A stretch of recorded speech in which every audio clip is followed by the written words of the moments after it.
Good morning, everybody. I'm Sarah Carlson, the current interim board president. And before we call this meeting to order, I want to recognize Bradley Duxting for putting together the annual meeting packet and our annual report. He corralled all of us to get our reports in, and then he put it all into a very beautiful presentation. And so I just want to express my deep appreciation for you, Bradley, and all the hard work that you put into keeping us and herding us as cats or frogs or whatever.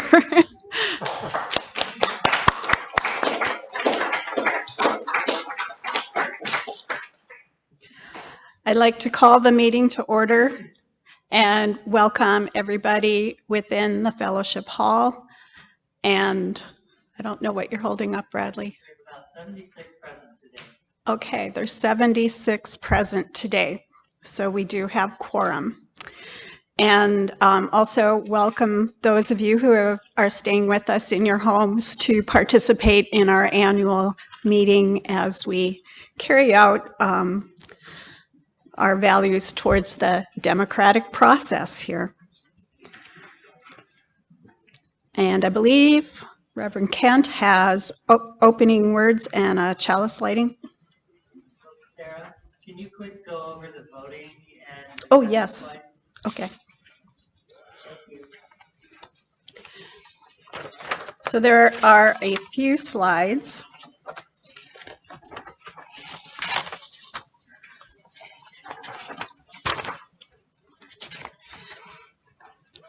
So voting today, we're going to be voting, those of you who are in the fellowship hall will be doing a voice vote.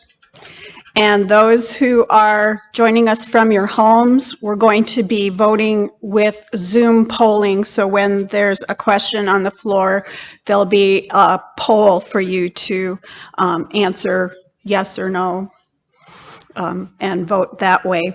And we're going to do one question at a time, and there will be multiple selections possible. And if there's two people in your home, there'll be a section, a time for person A and a time for person B.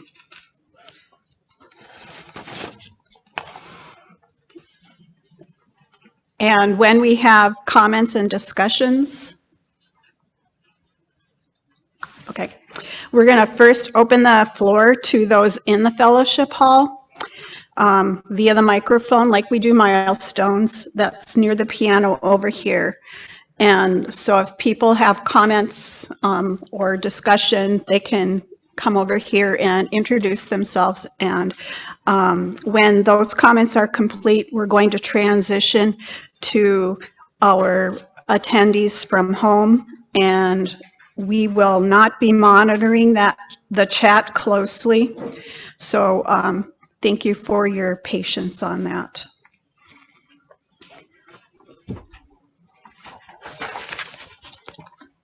Now, would you like to light the chalice? Sure.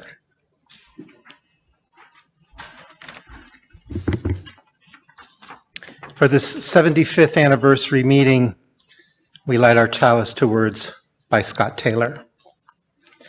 We light this chalice in honor of the history that holds us and heals us, for the stories of heroism that inspire our own, for the faces of loved ones who have passed, in whose images we see our better selves, for reminders of those who paved the path on which we travel and blessed us with advantages we didn't earn all on our own.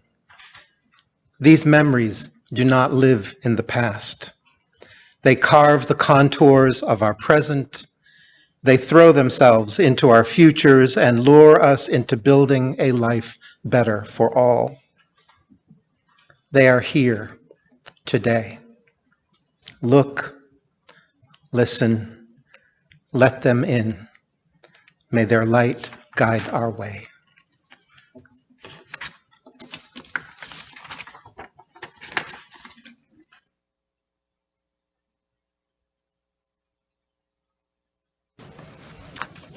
Thank you, Kent. The next item on our agenda is the appointment of a parliamentarian. And Irv Kloss, I believe, are you there? We don't have his sound connected at the moment. I'm here. I'm here. He's here. Okay. Hear him on. And he has agreed to serve as parliamentarian. Are you still willing to do that?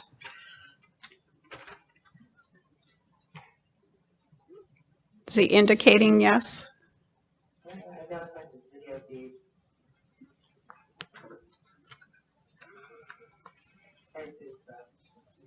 He said yes. He said yes. Thank you.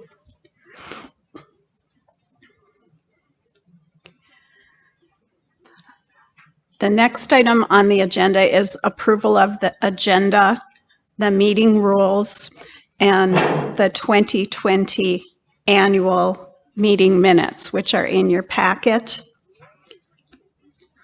So members are required to sign in and indicate attendance, a quorum of 15% or 29 people, and we've met that for general votes.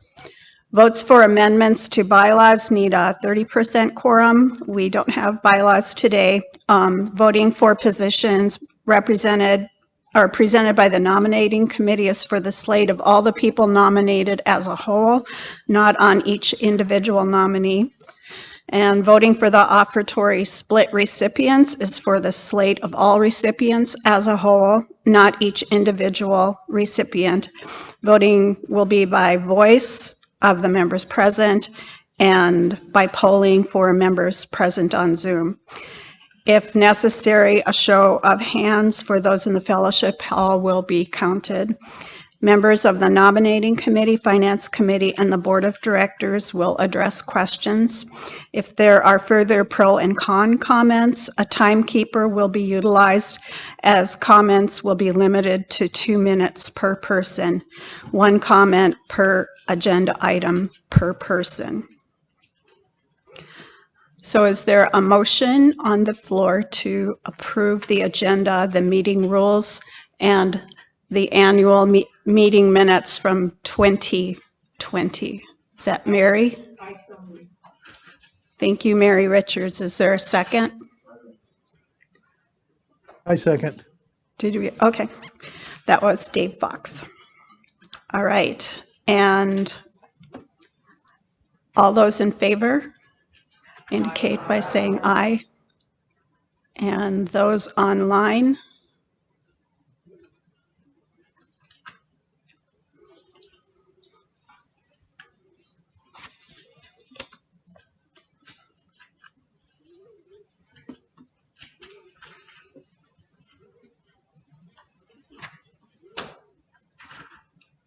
Sorry, this is more backing and forth than we normally have to do between Zoom and PowerPoint, so it's going to be a little ugly at times.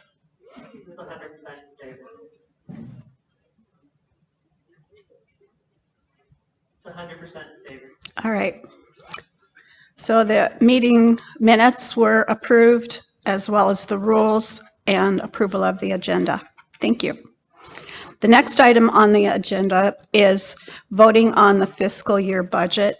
There is a budget in the annual meeting packet, and we've had a few meetings for people to be able to discuss this. And I'm wondering if there is a motion on the floor to accept the budget. From committee.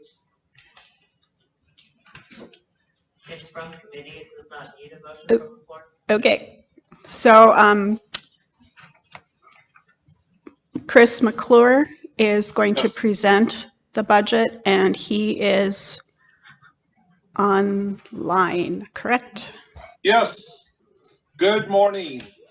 So for the 2022 budget, I was going to wear a Little House on the Prairie hat today to remind us that we're all pioneers in holding an annual meeting with a multi-platform. So when they used to say, please stand by.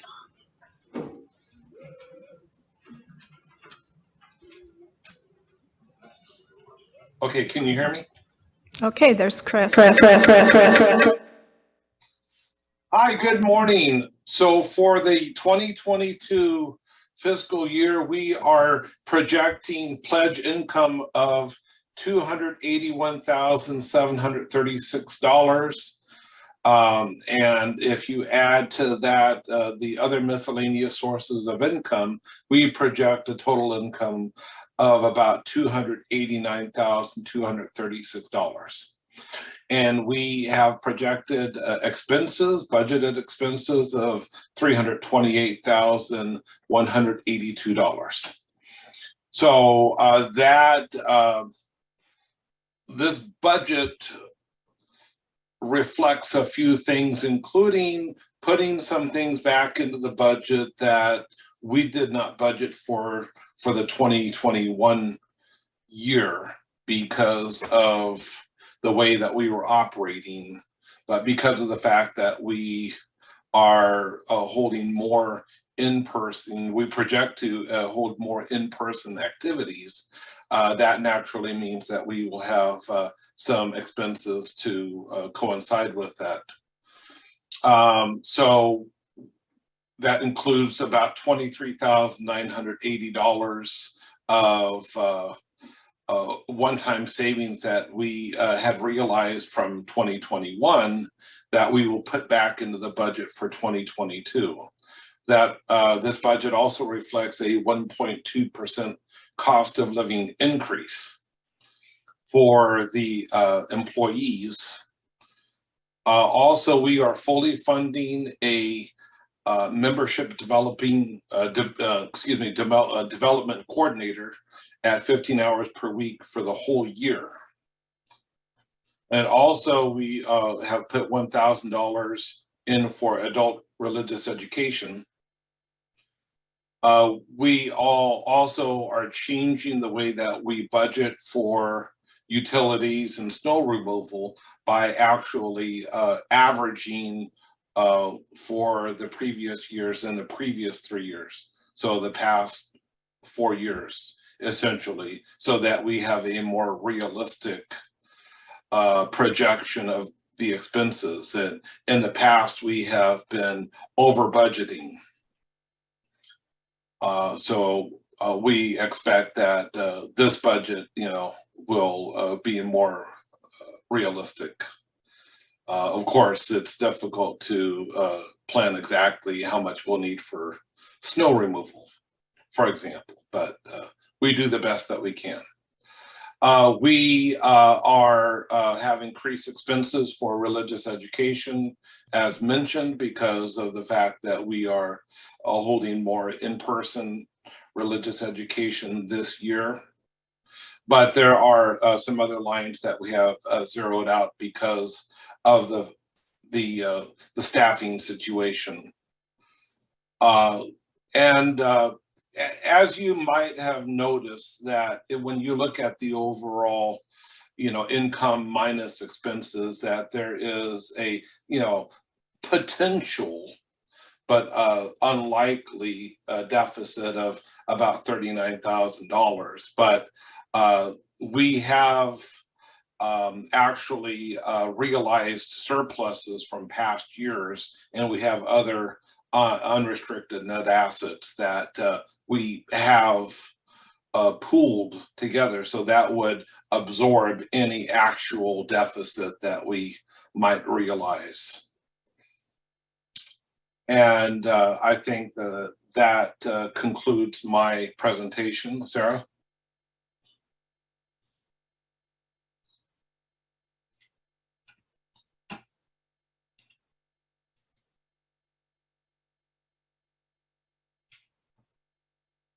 Hello? Can you go to the microphone?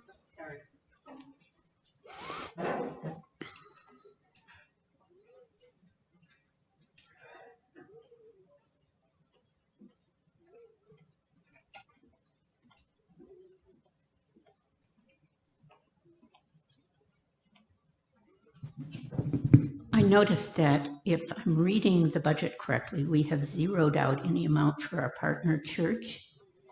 And I was wondering if we had given any thought to how, if it's not in the regular budget, we might plan for continuing our support of the congregation in Tordactava. Bradley? Yeah, this is Bradley. Sorry, I don't have my camera on. But the annual financial support that we provide our partner church is still in there at $1,000, which is what it's been for the last couple of years. What is zeroed out is the committee expense. And then last year we had a new line for what's called a refresh weekend, which is supposed to be an event that reinvigorates our passion for that program. Both of those were zeroed out because there is not currently a functioning committee, both locally and because the national organization of the Partner Church Council is undergoing great transition. They're actually merging with another organization. So we're not anticipating that everyone will be up and running and functional within the next year in order to fund those. But we're still supporting the congregation as we normally have. Okay. Rilla, did you? No. Any other questions or comments? And thank you, Bradley.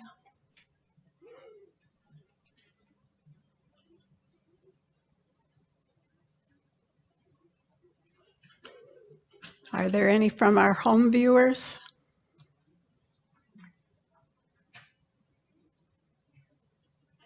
So far, nope.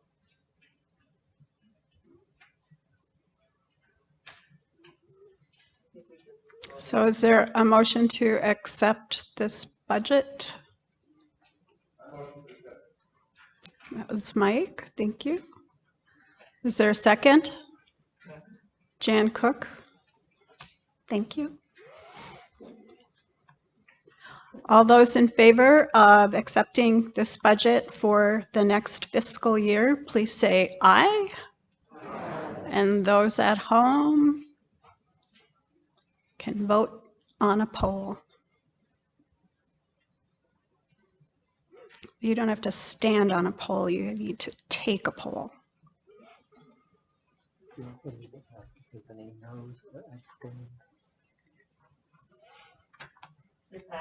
It passed. Okay.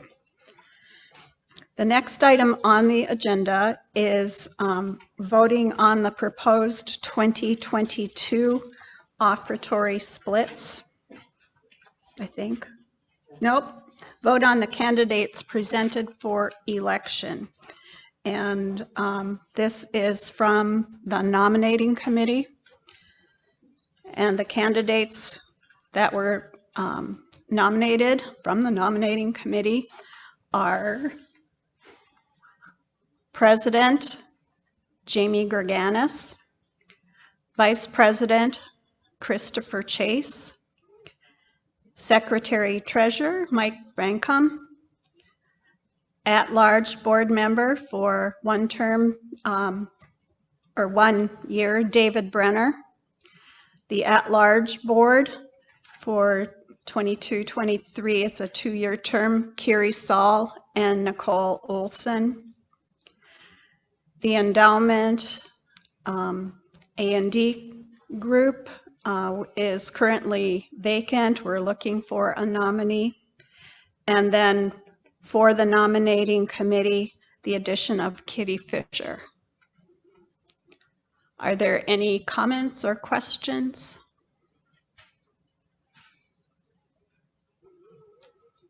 So is there a motion on the floor to approve this slate of board members for 2021 or 2022, sorry.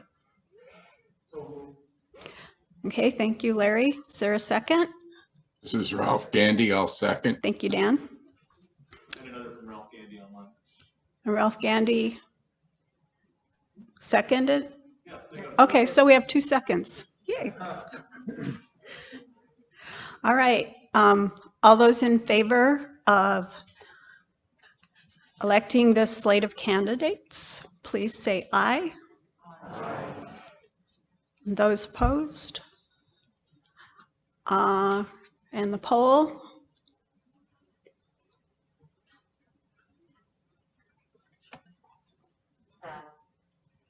Passed. All right. Thank you.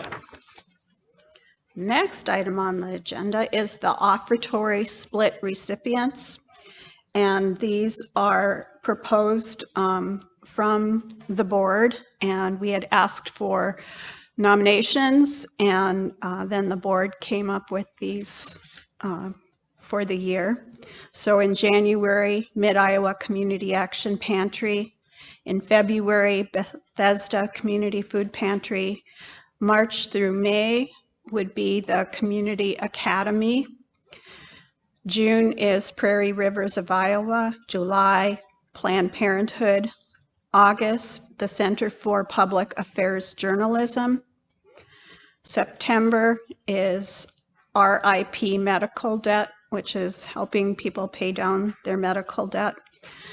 October would be to be determined, and the religious education students here at the fellowship would be making the selection. In November would be the Bridge Home, and December Food at First. So is there any questions or discussion on these?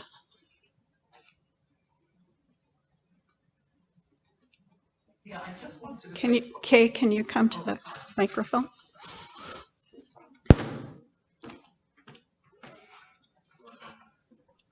This is just a comment in case everyone hasn't read all the stuff, but the Community Academy derives from an idea at someone at the fellowship, and the Bridge Home is what used to be called the Emergency Residence Shelter.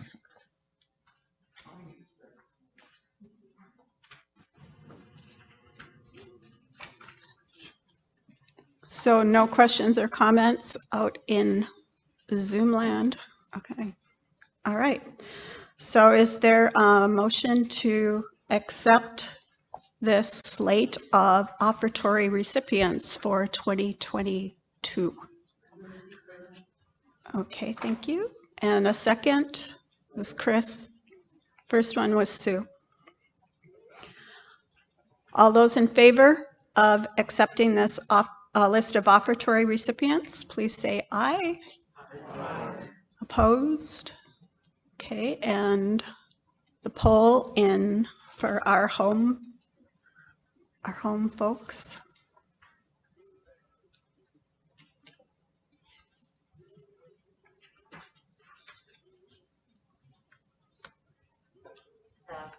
All right.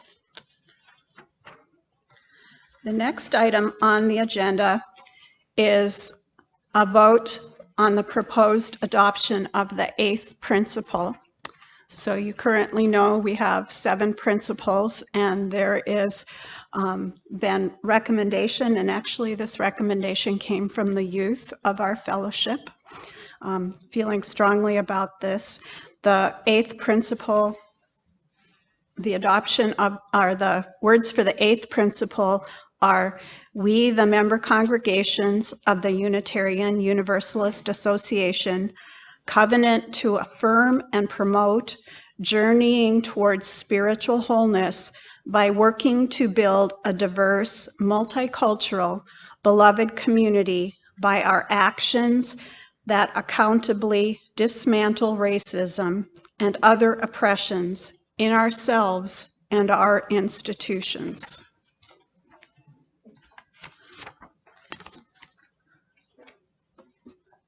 So are there comments or questions? So when we vote, the voting is for immediate adoption with subsequent year of discussion and study, or to first engage in a year of study and discussion and then vote for adoption at the end of, at next year's annual meeting. So it would be one of those 2 options. Mary?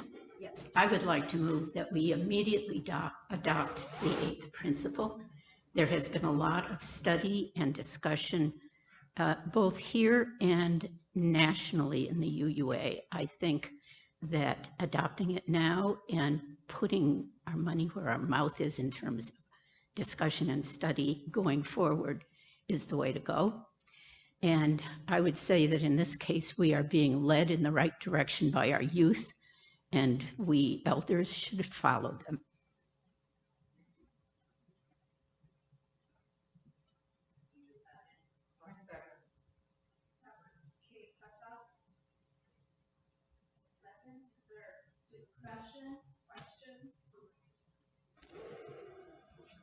Say that again, Sarah, your mic is on. Are there, okay, so it was moved by Mary to accept, and Kay seconded it. I can't hear you, Bradley. Comments from the floor? Yeah.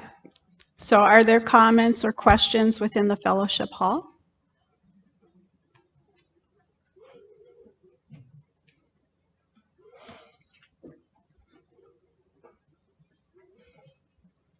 It seems that there has been some discussion about the actual wording of this proposal, and maybe agreeing with Mary that we get on with it right away. We might say we approve the concept of this covenant and will study the exact wording over the next year before we adopt that.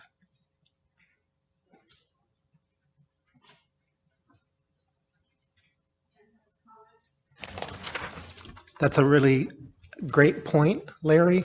And the wording, it is not up to us to wordsmith this principle. Over the next 2 to 3 years at General Assembly, it will be wordsmithed there.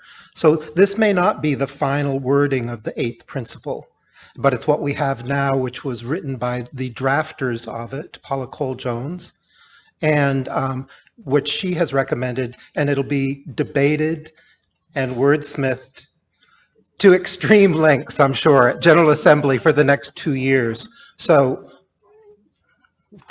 we don't need to do the wordsmithing. That will be, although you are welcome to participate in the wordsmithing by participating in General Assembly, which I think is a particularly important thing to do moving forward.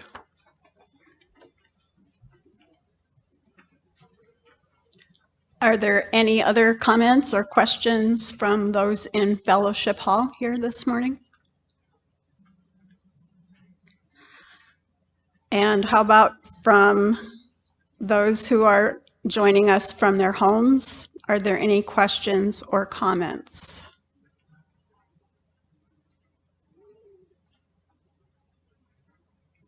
I have a comment. Can you hear me? This is David Slade. Just a second. Hold on. Did that come through?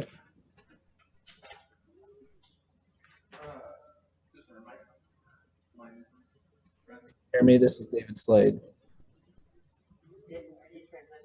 No? I'm working on it. Just a second. David, hold on a moment. We're trying to get things transitioned here. All right, computer audio is on there. Are we on? Try it now, David. I'm trying now. Can you hear me? This is David Slade. No? Sam is not. The online people can hear me. This is Ralph Gandy. I can hear him. Yeah, you're good, David. The problem is we're just in the same room, so we get the echo. Go ahead. Oh, well, I typed so I think from what Kent said, it sounds like this is our provisional language while we wait for the larger review to come up with their final language. Is that a fair assessment? This is our own provisional language while we wait for larger effort to wordsmith.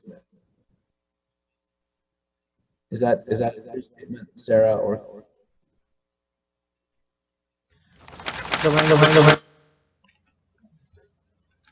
Paula Cole-Jones is the drafter of the principle. It's the National Task Force.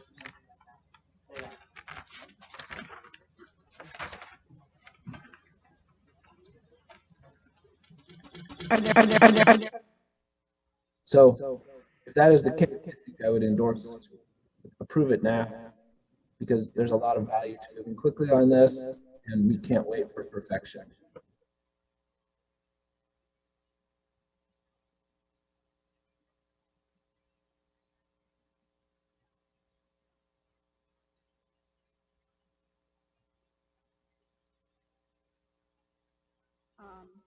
Motion to adopt the principle, eighth principle this year, and subsequently have a year of study and discussion. And you'll be voting to do either immediately adopt. No. The motion is To adopt now. Okay. So the motion is to adopt now the eighth principle. And Kent? I saw in chat that Matt wanted to speak. Oh, did Matt want to speak? Yes, please.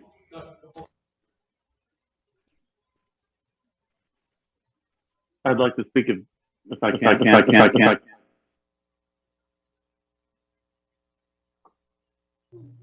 Does it sound okay now? Okay, yeah, thank you. I simply wanted to say that I agree that the wordsmithing is something that may need to get worked out, and it will.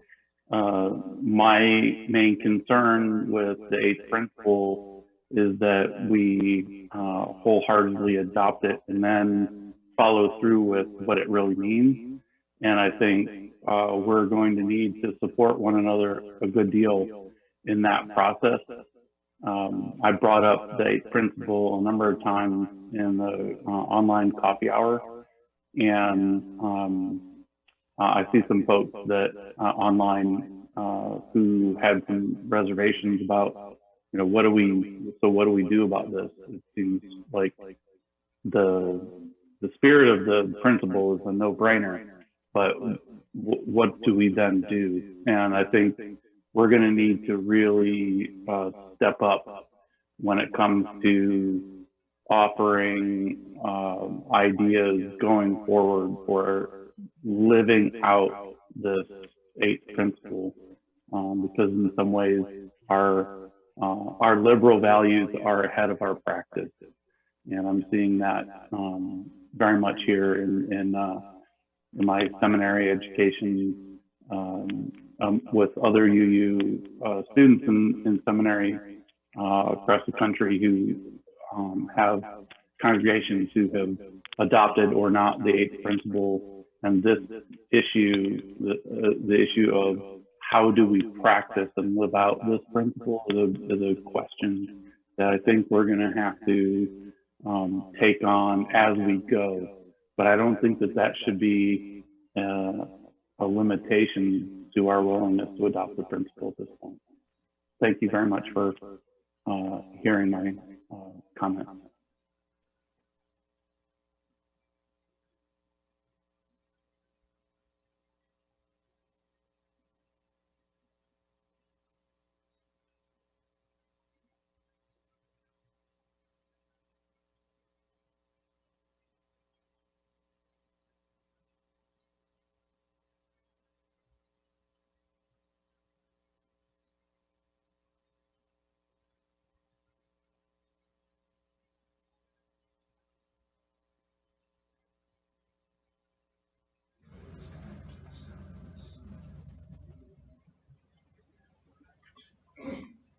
Thank you, Bradley and Sam.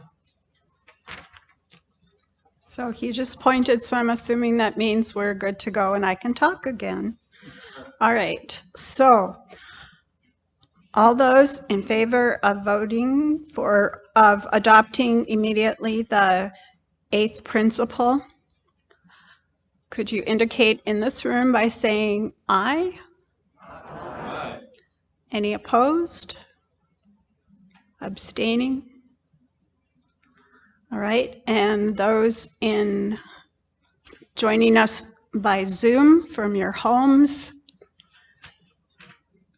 can you indicate in the poll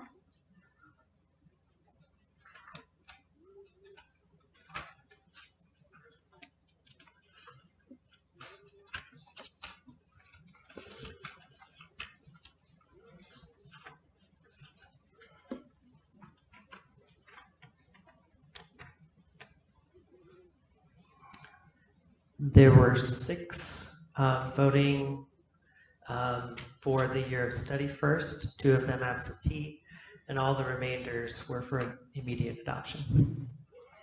So there were 6 that voted how? To wait? Okay.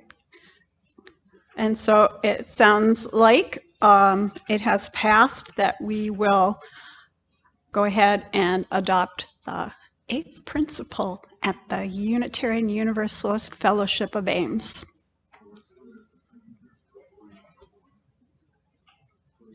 Is there?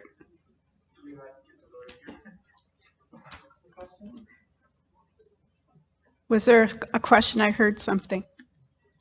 Do we also get to vote in here? Oh, I thought we did. Sorry. How do you vote? Yes. Okay. All right. Okay, the next item on our agenda is special recognition of our outgoing board members.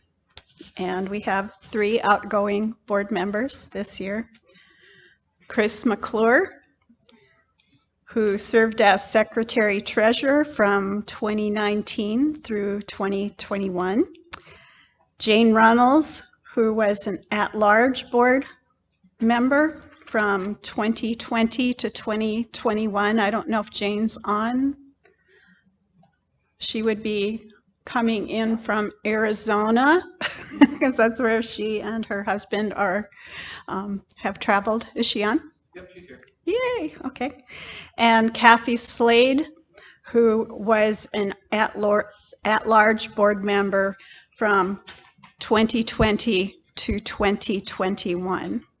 And I would just like to recognize all the work these folks have put in and recognize their leadership, their willingness to step up and serve to help to maintain what we need to do about our fellowship and the business matters and the building and all the fiduciary responsibilities. And I just can't say enough for those folks, and I would like to recognize them right now with applause.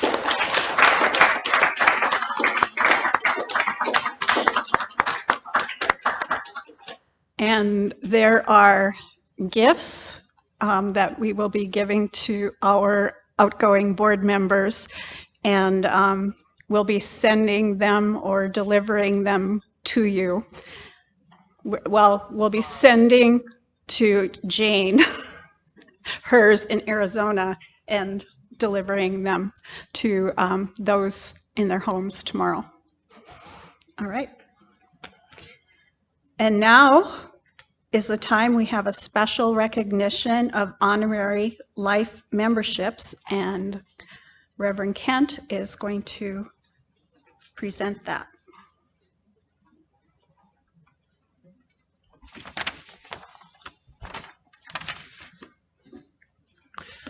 It is really a special honor to be able to bring forward to you new members who have been designated as honorary lifetime members. This represents participation, enjoyment, inspiration, and love for this fellowship and for this community. Of the 6 people who are becoming part of that group today, they probably represent a combined 100 years or more of service. We have members who have served for 40 or 50 years and members who have served for shorter. And I think the best way that I could describe an honorary lifetime member is one of them said to me, "Well, I thought I was always a lifetime member." It's a level of commitment that is above and beyond. With this group of people, we have activists who are passionate about climate change and the sustainability of the earth and our living on it. There are activists who have been for years dedicated to the LGBT community and equality and marriage equality, for which I thank you for your work, because until I moved to Iowa, I couldn't get married. So because of the work of this fellowship, I have received personal equality in this country. I want to thank this group for working towards the financial stability and sustainability of this fellowship in guiding initiatives to pay off our mortgage and guiding initiatives to become energy efficient with solar panels and the solar farm, in working together to build a new culture of generosity. These three couples have made a significant contribution to the future of this fellowship. We'll start. It also today is really special because it's indicative of our multi-platform. We have one couple here in Fellowship Hall, one couple from home, and one couple on video who is traveling today. So I would like to welcome into honorary lifetime membership Sue and Larry Kerson, who will step to the microphone and greet you this day.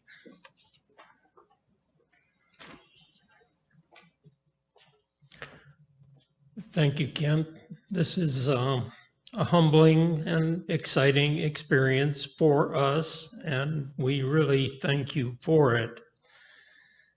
As we were contemplating this and trying to ask ourselves, do we want to accept this nomination? Do we feel we're worthy to accept this nomination? We see it really as two issues there, as indicated. One is the honorary part, and the other is the life membership part. And the honorary part is the one that does give us some pause. We've just gone through our 75th year celebration. I know that's so because it says so on my shirt. And as part of that, we listened to the stories and the experiences of a number of people who have made contributions to this fellowship over years and years and years. And we have not. We have been part of this fellowship for a much shorter time. And we have to stand on the shoulders of those many people who have done so much over so many years.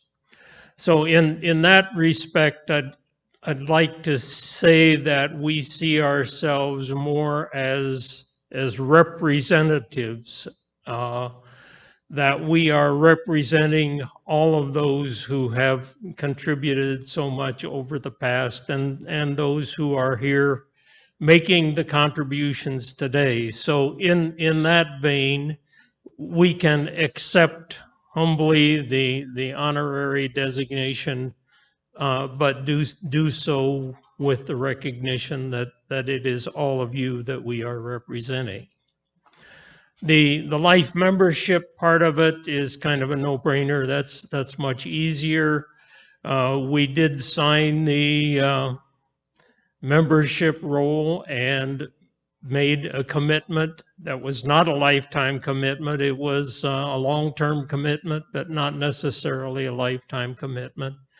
But we would like to use this opportunity to reaffirm the vows and the statement that we made at the time we signed the membership roll, and to commit to the rest of our lives in this fellowship. So we see this as a reaffirmation of what we have committed to previously.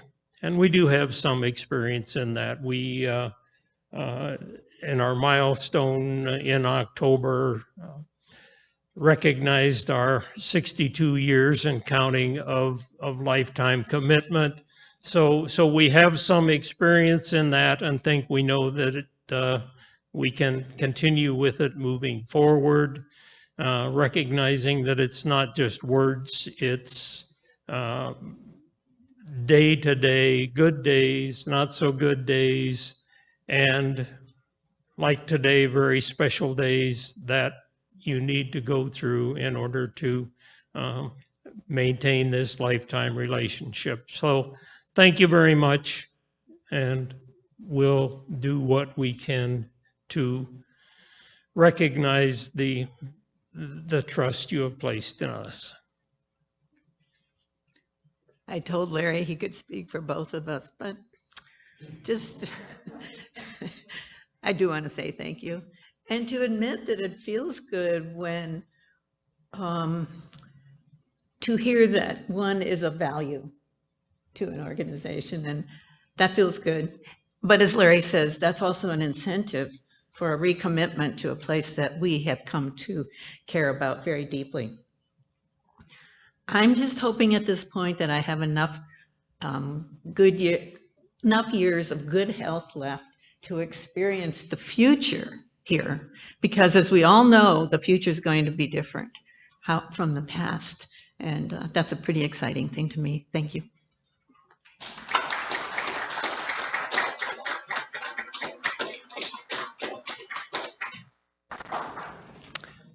Our sound crew will make the transition out to Zoom and let me know when they're ready, as we'll hear from Susan and Fritz Franson from their home.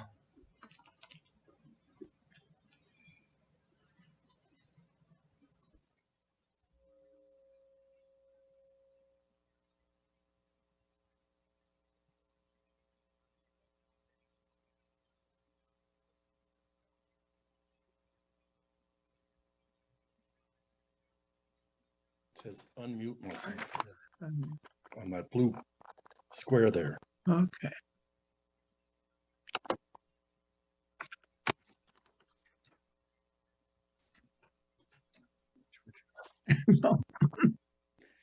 Shall I start? I think so. I think we're on. Okay. This recognition has the purpose of thanking 6 of us. Just a minute. There's feedback.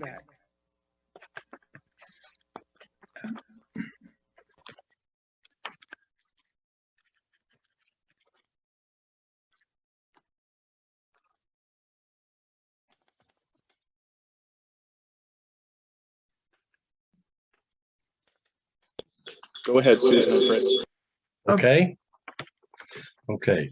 This recognition has the purpose of thanking 6 of us for our years of service. I personally appreciate the thanks, but I feel it is I who should be thanking you.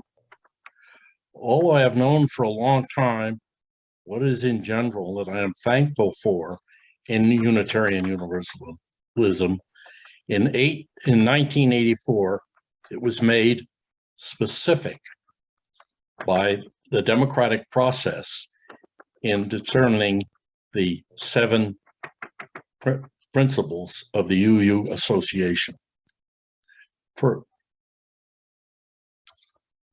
So for me, today's event has the purpose of thanking Unitarian Universalism for the following principles: the inherent worth and dignity of every person, justice, equity, and compassion in human relations, acceptance of one another, and encouragement to spiritual growth in our congregations, a free and responsible search for truth and meaning, the right of conscience, and the use of the democratic process within our congregations and in society at large, the goal of world community with peace, liberty, and justice for all, respect for the interdependent web of all existence of which we are a part,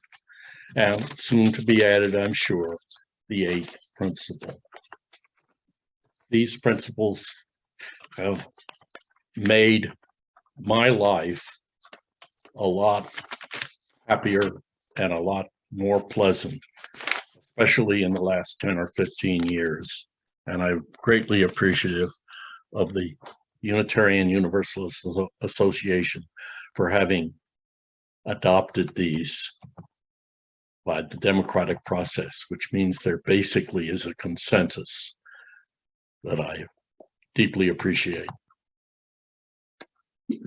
Well, I guess Unitarian amen. And I would say about being a lifetime member that the thing that makes me happiest is I think the fellowship will continue to thrive as we've seen through this difficult year to adapt to whatever's needed into well past the end of our lives. So many, many happy years, Unitarian Fellowship.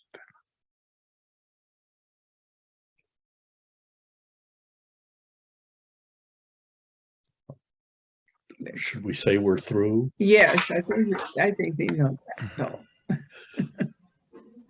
And we'll shift back to our time here. And I have a video message from Stu and Ginny Huntington, who are on the road traveling to visit their family.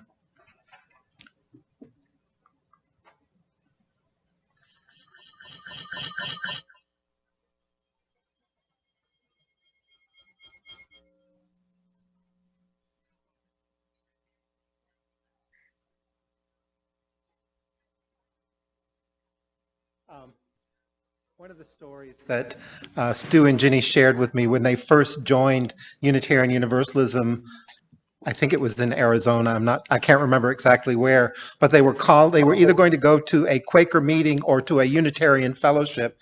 And they called the Unitarian fellowship first and said, "What time is your gathering?" And the response by the person who answered the phone was, "When can you be here?" And for that reason, they chose Unitarian Universalism.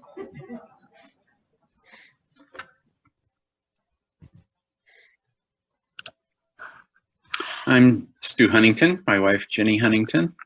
I've been asked to say a few words and happy to do so. We were in the fellowship last week and a couple of young people got up, went forward and signed the book.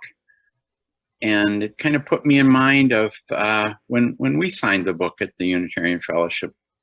And doesn't seem all that long ago. But if you really put a pencil to it, it's almost 40 years.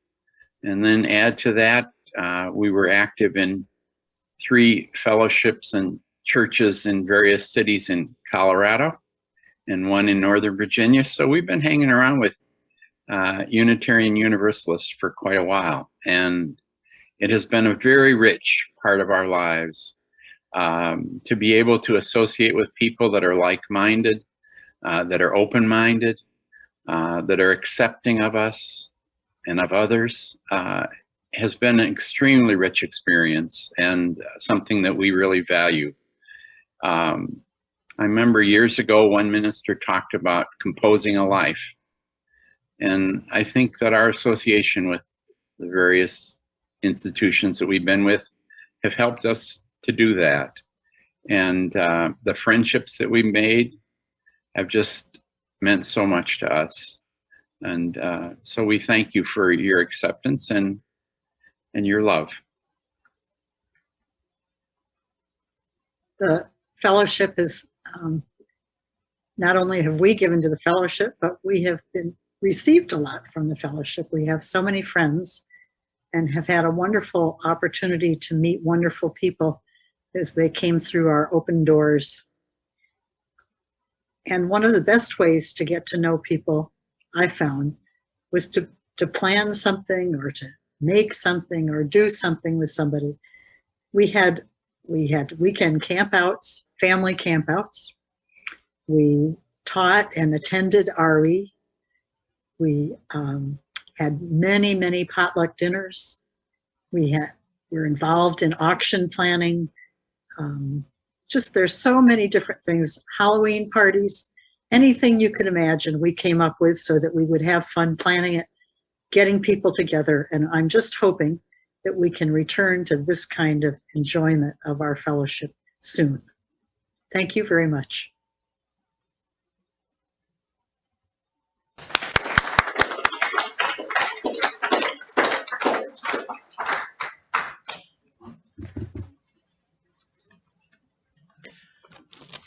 This concludes our 75th anniversary annual meeting.